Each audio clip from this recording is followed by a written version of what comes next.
Hi there, welcome back to your weekly rendezvous with stories contemporary and consequential, after which hopefully you feel intellectually recharged. Like I always do, two stories, one domestic and one foreign this week. The phenomenal victory of Donald Trump in the United States in a never-before sweep for the Republicans provides a moment to look deep into the convulsions the country is going through. It's both in the moment and civilizational. In some ways, Trump's second coming on the back of a hard-fought campaign by both the Democrats and the Republicans represents a confused America having a know thyself dialogue with its declining self. I would unspool some of that phenomenon for you. Also, an op-ed written by India's leader of opposition, Rahul Gandhi, hit headlines this week. But the real message was lost in the din of sound bites. Rahul Gandhi's hard left turn has been known for some time. Under Rahul's watch, the Congress party has become wedded to the idea of wealth redistribution to the extent of getting blindsided on wealth creation. But why did he choose to put it in ink? We will decipher that. Let's get going.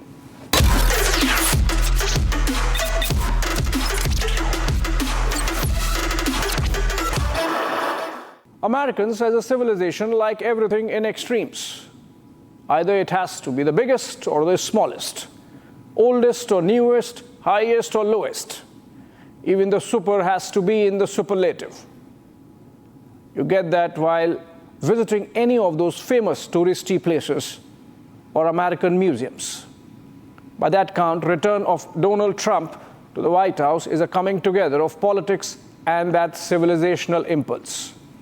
Victory of Trump is trumpist in scale. America has never been redder in its entire political existence. From the White House to the Senate, from the Congress to the swing states, from the Supreme Court to the Electoral College. It's all Republican, all red, all Trump. It's that moment when the pendulum has swung to the extreme, which means it had swung the other extreme with Democrats pushing the envelope.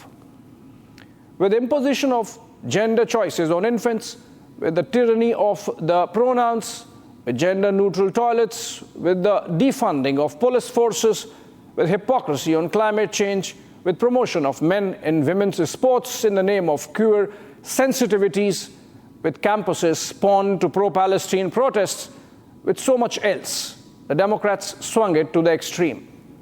USA had never been that awkward. It contradicted decades of America's in-your-face masculinity projected through Hollywood. Democrats thought Trump, being a bad character and a convicted felon, would do the job. They failed to read the angst of a culture that was feeling shackled. Something had to give. It was, in fact, building up.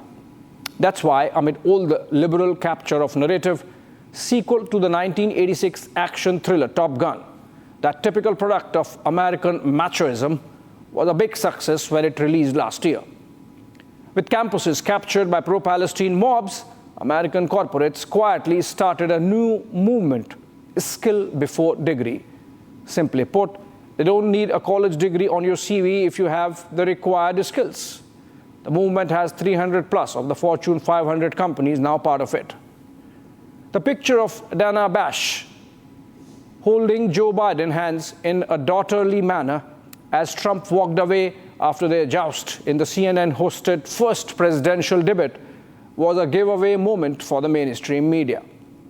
Trump went to Joe Rogan and made the CNN irrelevant. Elon Musk was not invited to the Electric Vehicles Summit in 2021 by Biden.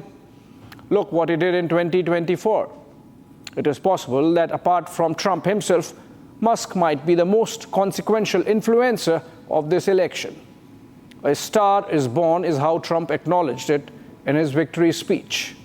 Tech evangelist and venture capitalist Peter Thiel famously said in 2015 that his rule number one was not to bet against Elon.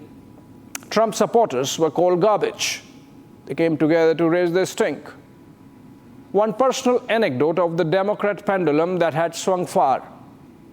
Sometime in July last year, present US ambassador to New Delhi Eric Garcetti was giving a lecture on Indo-US relations at the Indian Institute of Technology in Delhi. I was in the audience. He quoted from a very famous poem by Robert Browning. But a man's reach should exceed his grasp, or what's heaven for?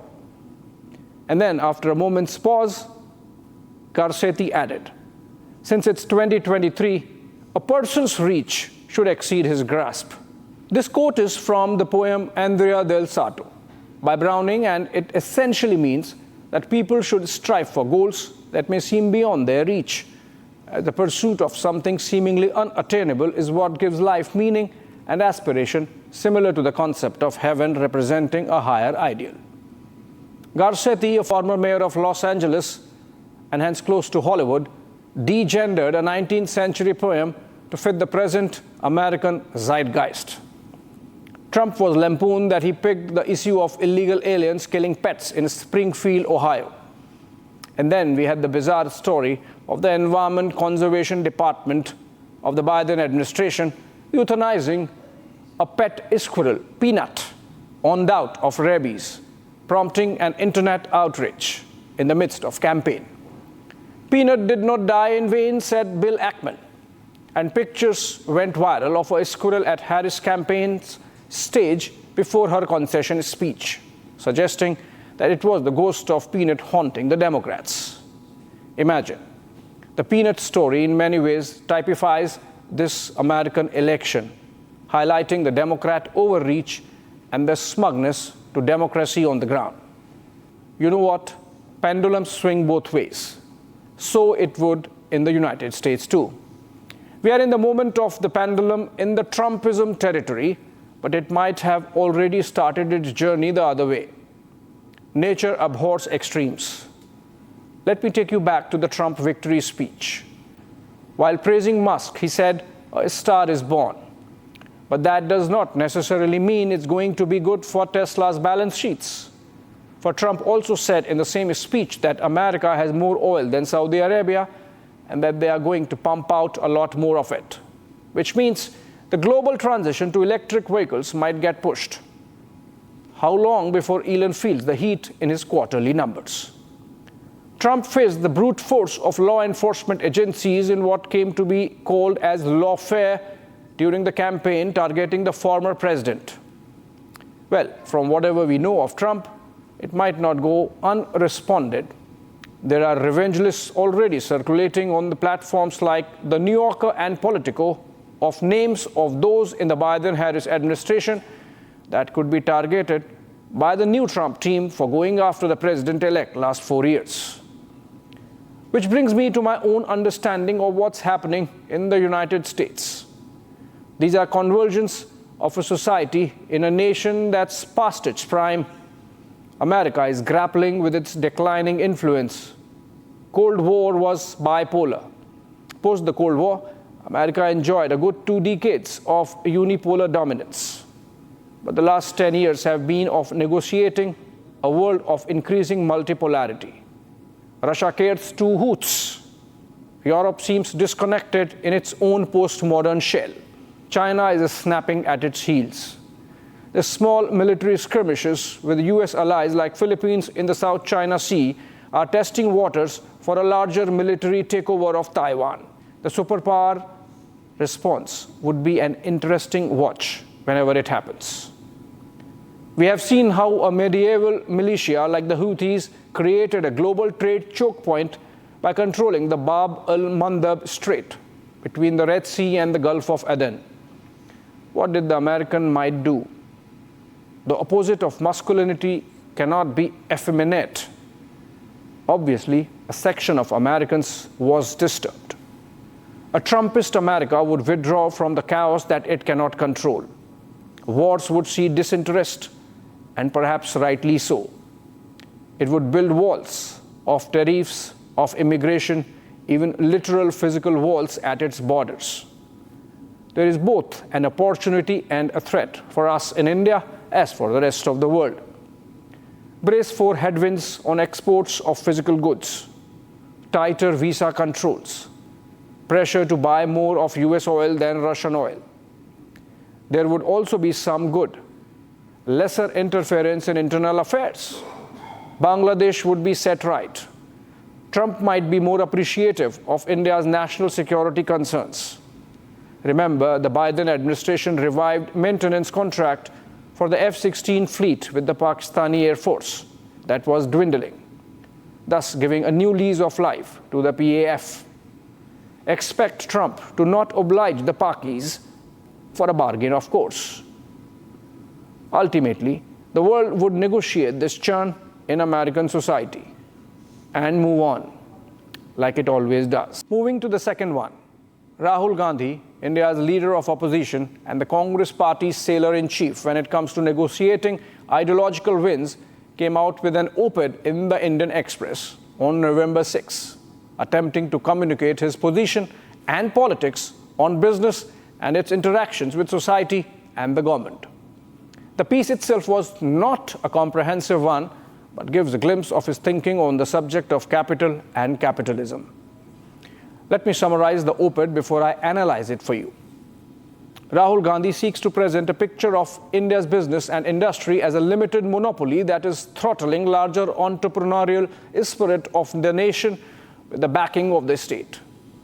Like the East India Company was used as a tool to exploit India by the colonial British government, the new monopolists are amassing wealth and power to the disadvantage of a great mass of citizenry, in the process making India an unequal and unfair place.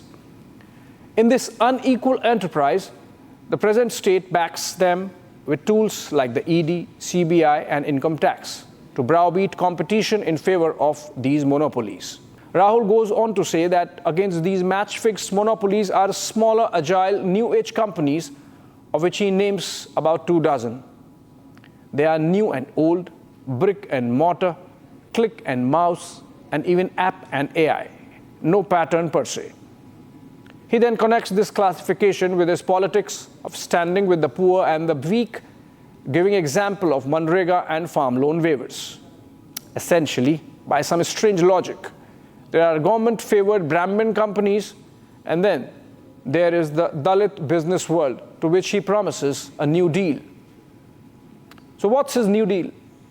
Rahul wants banks to look beyond these monopolies and to lend to the fair practice businesses. He believes that jobs, innovation, and fair play are being overshadowed by monopolies, oligarchies, and intimidation by the state. Since Manrega is mentioned as also right to food, the prescription seems to be the rights-based phone banking governance which characterized UPA 1 and 2 years. The New Deal is more like old wine, only in the Indian Express op-ed page.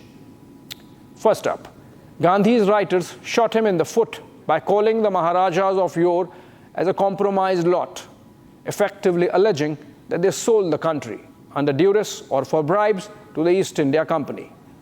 The political storm saw erstwhile royal scions from Diya Kumari of Jaipur to Yaduvir Varyar of Mysuru, from Jyotiraditya Scindia of Gwalior to Gayatri Raje Puar of Devas in MP, hit back at Rahul for his ignorance of the complex history of our freedom struggle.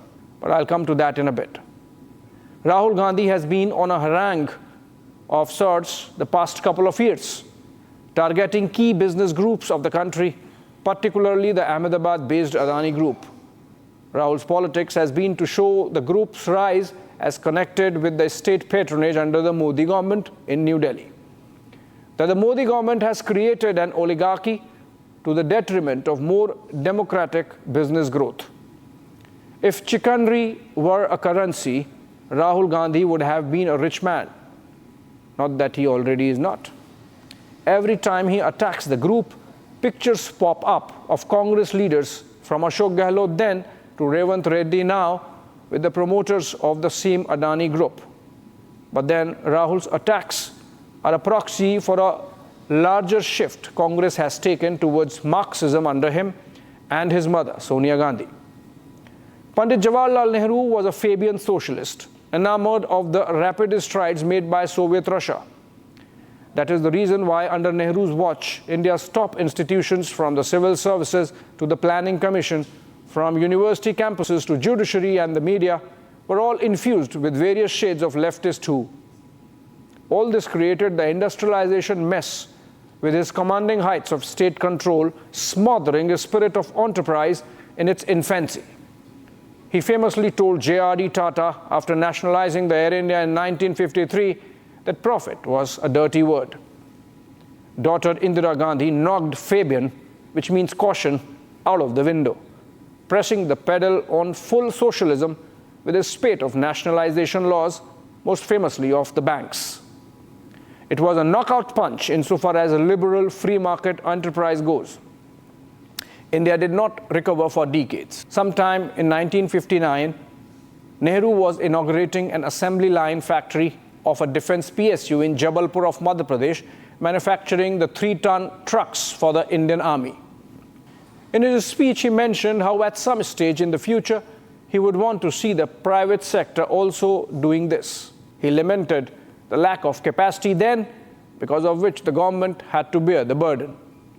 Criticizing that speech, Pandit Deen Dayal Upadhyay of the Jansangh, representing the right wing in Indian politics, wrote in a newspaper column how state monopolies were being created by throttling space for the private capital. By use of law, the monopolies were festering in capacity, scarcity, and corruption. Pandit Nehru should walk the talk on competition by deregulating non-defense sector at least, unquote. Imagine, this was 1959. Also, it is not a coincidence that both the privatization of Air India and the inauguration of a private sector defense company building a military aircraft in the country both happened under the present Modi government. Incidentally, both going to the Tatas. JRD's soul would be in some solace. In fact, the socialist mess Nehru's policies were creating led to the formation of India's first and only truly liberal party, the Swatantra Party, by former Congress stalwart C. Rajagopalachari, or Rajaji as we call him. Others part of the founding team, K. M. Munshi, N. G. Ranga, Meenu Masani, were all former Congress leaders frustrated at the suffocation of the liberal spirit and throttling of private capital in the country. How successful Swatantra became in challenging Nehru and Indira's economic policies can be gauged from the fact that it became the principal opposition party, cornering 44 Lok Sabha seats in the 1969 general elections. But that triggered the go for broke pivoting to economic povertarianism of Indira's Garibi Hatao years. As if Garibi was a cow that could be just shooed away.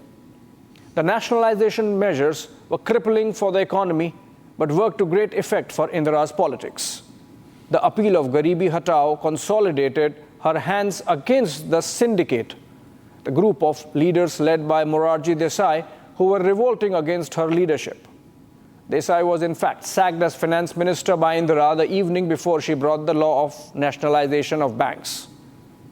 Another step by Indira, abolishing the privy purse of the royals, turned princes to paupers. This was the same period that peak income tax rate was raised to 97% and a wealth tax of 3.5% was introduced. The talented scooted to foreign shores. Industries shut. Businessmen opened Swiss bank accounts to preserve their wealth. Nationalization of more industries followed. Coal to metals, mining, insurance, to even hospitality. With both pillars of support, princes and big business gone, Swatantra Party dwindled into oblivion. Those were intelligent and intellectually agile statesmen. The likes of Ranga and Munshi had warned Nehru on the perils of leaning on the USSR against China.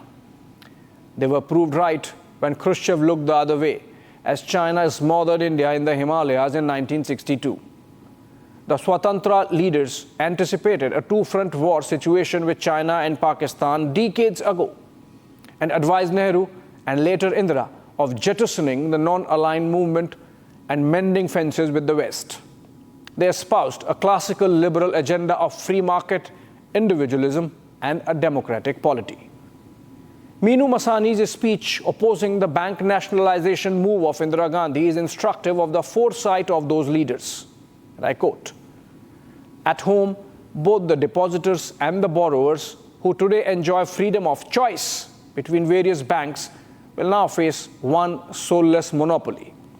Experience has shown that whatever is nationalized has three evils. One, that it is subject to bureaucratic red tape and inefficiency. Second, that it is subject to political influence, graft, and corruption. And third, that inevitably almost all state enterprises make a loss. Unquote. Rahul, in his New Deal article, talks about monopoly and corruption, both a legacy of his mother and grandfather. Some on social media highlighted that Rahul's op-ed was plagiarized from British statesman Edmund Burke's treatise on India, which panned the then British colonial state to exploit us through the tool of the East India Company. Irrespective of whether Rahul's writers plagiarized the content or just the idea, apart from showing that subconsciously, Congress still defers to the English mind when searching for thoughts on policy, the op-ed gives an ample hint on the worldview of Rahul Gandhi on wealth creators and their interaction with society. Rahul Gandhi might have been very young when his father, Rajiv Gandhi's government, declared a big industrialist a persona non grata, slapping deportation notice, just because he happened to be in a mongoose fight with another industrialist who was in favor of the Congress party. I'm talking about the Nusli Wadia versus Dhirubhai Ambani battle, which had its own share of swings and intrigue. But then that's for later. The hard left turn of Rahul has left many congressmen also confused. Take the case of Sandeep Singh, a close aide to both Rahul and Priyanka Vadra, who helps them in their speeches. While at the JNU, Singh was a member of the All India Students Association, ISA, the student wing of the Communist Party of India Marxist-Leninist, or CPI-ML. He was caught on camera waving black flags protesting the visit of Prime Minister Manmohan Singh to the campus in November of 2005. Or look at the frequency with which Rahul leans on left-leaning Delhi University Professor Apurvanand for advice, despite the fact that he is known to be critical of Sonia Gandhi for not doing enough on the 2002 Gujarat riots. The wealth redistribution that Rahul Gandhi has been talking up the last few years is classic Marxism, and you know from where it is coming. Post-independence, there was a happy cohabitation between the Congress and the Communists, the Congress occupying direct power and the left by proxy through institutions. Imagine the irony. Through much of the Nehru-Indira years, the economic planning was in the hands of godless communist economists churned out of campuses like the JNU and the Delhi School of Economics. Having failed miserably in their job and having turned India into a development mess, guess what? They put the blame on the majority religion of India, Hinduism, calling the product of their failures the Hindu rate of growth. Rajiv Gandhi's speech in 1985 from the Mumbai AICC annual session that also marked 100 years of the Congress spoke eloquently of how a corrupt ecosystem around Congress leaders had detached the grand old party from the realities on the ground. He expressed frustration at the manner in which caste divisions were being played up. Rajiv doubled down against caste politics in his Lok Sabha speech in 1989, opposing the Mandal Commission report. That was also his longest parliamentary speech. Rajiv Gandhi was Rahul's father. Despite being disinterested in politics, Rajiv was an early computers enthusiast, a pilot who traveled the world and had the restlessness to bring some of it home. Despite being starry-eyed about Soviets, Nehru did not bite into Stalin's violent left. Despite tilting more socialist, Indira kept the window ajar for calling Savarkar a patriot. In his desperation to claw back to power, Rahul Gandhi has closed his eyes to his own family legacy. On the left and business, of course, Rahul has just taken off the facade. And, oh, by the way, the left turn is only for politics. In personal life, he invests wisely. As per some media reports, his portfolio of stocks has made great strides since Modi came back to power in June. It's okay if he gets some of it right. so long as you are getting me right. Thanks for watching.